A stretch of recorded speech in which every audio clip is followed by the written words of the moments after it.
Listening to 891 ABC Adelaide and ABC Local Radio. We're at Tonsley this morning, broadcasting from the Mini Maker Faire.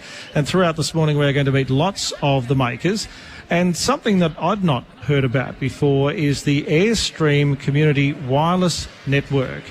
And to tell us more about the network and what it does and how it works is Troy Vodopivec, who's the chairman of the Airstream Community Wireless. Troy, good morning. Good morning. How are you? You've had a busy time. You've been away overseas, I believe. Just got back. A little bit hectic with planning and things for the event, but yeah, we're here and it's good to be here. Now, this is an interesting group that you've got because you're not really making anything as such because you haven't got a product to show people, but you've created this wireless network. So just explain, I mean, most of us know what Wi-Fi is. We have it in our homes, we have it at work, we can access it in public. But exactly what is this network that you've created?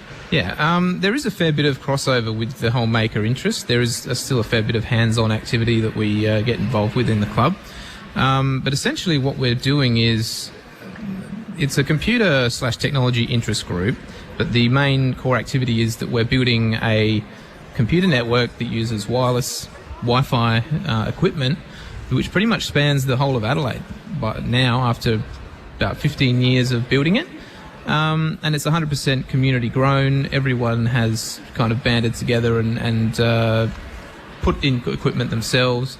The club also buys equipment, and we do. I mean, originally there was a lot more hands-on hacking of equipment that wasn't really designed for the purpose.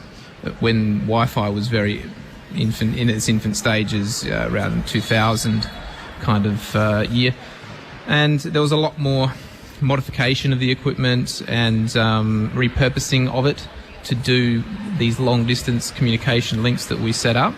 And the links are anywhere from a couple of kilometres up to 5, 10, 20 kilometre long line of sight wireless connections.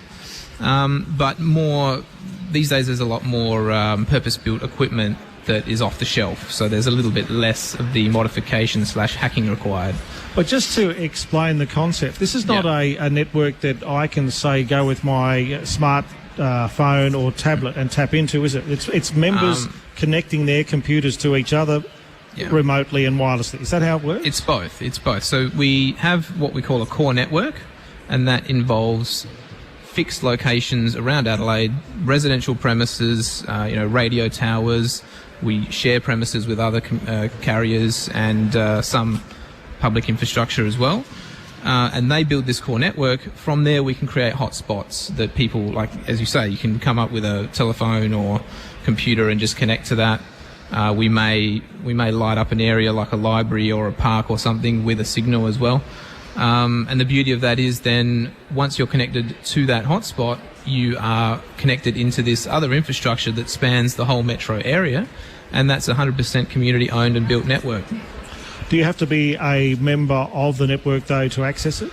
It's not like free not public really. Wi-Fi, is it? We try and provide certain things to the public, but there are rules and regulations we need to abide by in order to do that.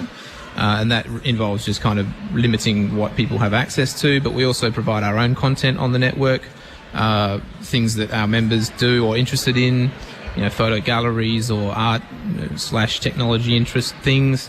It's not essentially a internet provider type setup, although there is the capacity to do that. But yeah, I mean, it's a kind of hybrid between your traditional ISP network and more like an amateur radio club. That's how we've modelled the club. And you've got a website, so if people would like to find out more, they can track you down on the internet. Indeed, and we're here today. If you come and ask us any questions you like, we've got a bit of the equipment on display, and we'll have some of our network tools and things that we'll be playing with. So it's very much an educational interest group, and anyone interested in computers or the internet will definitely have an affinity with it. Well, that's what it's all about, isn't it? Indeed. Sharing ideas and learning today. It's a great day to do it. Good to catch up with you, Troy. Thanks for coming along. Thank you. Troy Vodopivec, who's chairman of the Airstream Community Wireless Network. We're broadcasting from the Adelaide Mini Maker Faire.